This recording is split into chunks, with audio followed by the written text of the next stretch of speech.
What's up, everyone? Today we are going to start on the slave codes. We're going to start on the slave codes. We're going to start talking about a group of laws that was passed to make sure that slaves didn't rebel. So our objective for today is, by completing this activity, scholars will be able to explain how the slave codes affected the lives of Africans living in the colonies.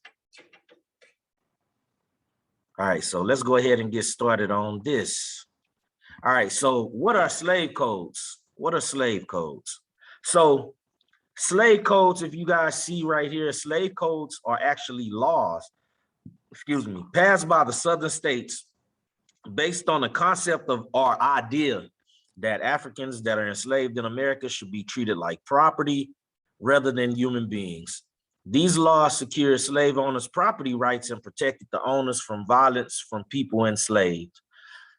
So, and let's go back and recall that the first Africans came to the Americas in 1619, and they landed in the Virginia colony. With that, some of the Africans were indentured servants, some were slaves. And what you're going to see is these laws are going to be specific in detailing the difference between slaves versus indentured servants. Okay, so the slave codes drew a legal line in the sand, really, in regards to race.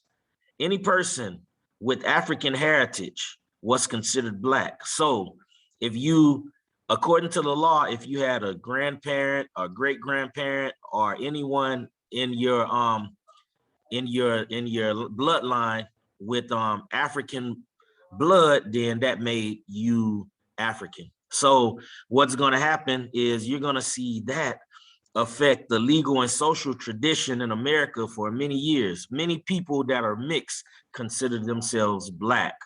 And this came from the slave codes. It started with the slave codes. Okay. Also, the second thing, children would inherit the legal status of their mother. So Africans, if you were African at the time, you would inherit the legal status of your mother and not your father.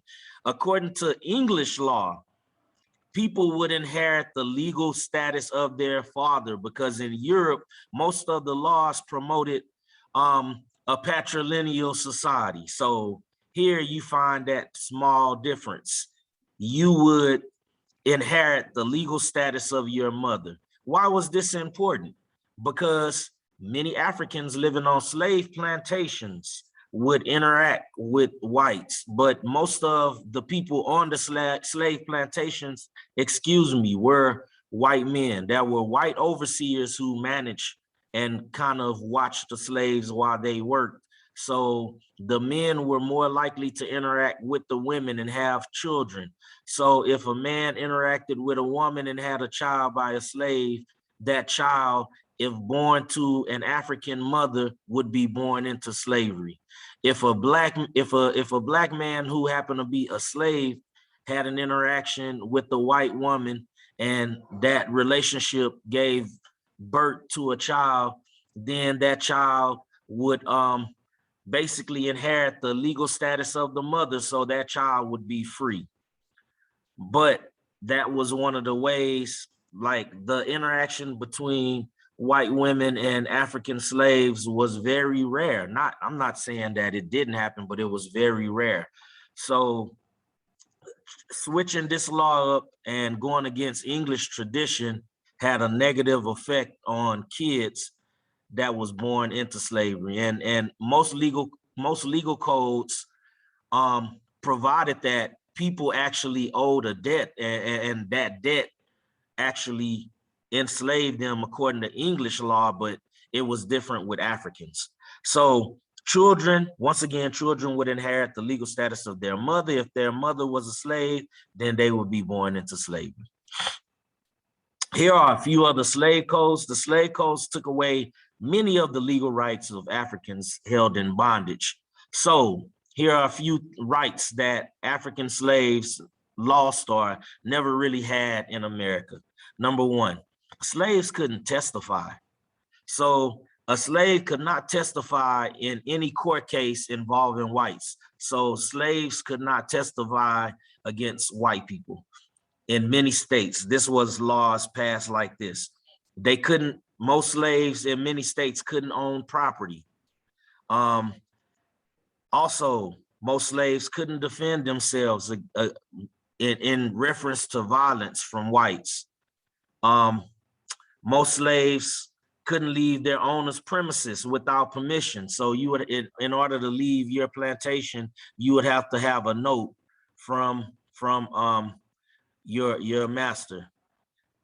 Slaves in many states could not be taught to read or write. Slaves most definitely couldn't own firearms. Slaves could not assemble unless a white person was present.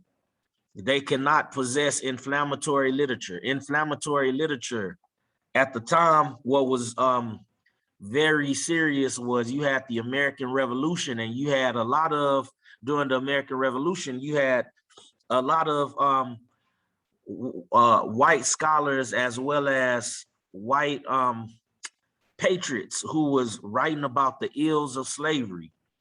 Well, Black slaves couldn't have that in their possession. Slaves were not permitted to marry. So when you break down most of these laws and you look at them, these laws are designed to ensure that Africans didn't rebel. They didn't rebel. They didn't fight back to try to overthrow the system of slavery. All right, so General Slave Code regulations, when you break down the laws that you will find when you research the slave code, you will see movement restrictions, meaning that slaves couldn't move freely. You would see marriage restrictions.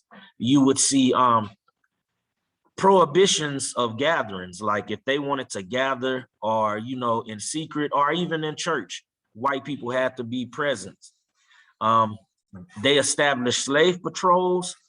The slave patrols, kind of like police, they pretty much would patrol around and police the plantations, make sure that the slaves stayed on the plantations, they did the work, and they didn't try to escape or overthrow the system. You will see prohibition or stopping them from trading.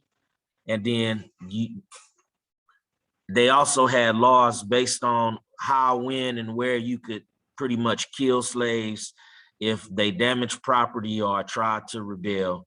And then the restrictions on education, you know, of course, as we said, they weren't able to read or write.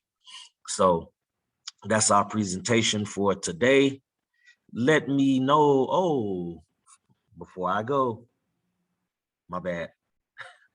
So the results of the slave codes, there are, when you study it, many social scientists believe that the slave codes had long-term results.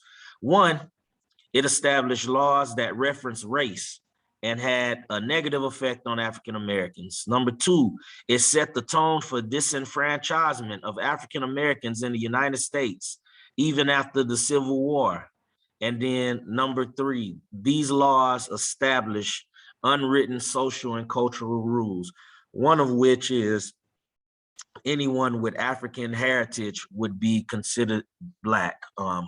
So a lot of people don't know and don't understand why most people of mixed heritage is actually legally considered Black, but this was established in the early 16 or 1700s when the slave codes were passed. Hopefully you learned something from this video. Use this to complete your assignment.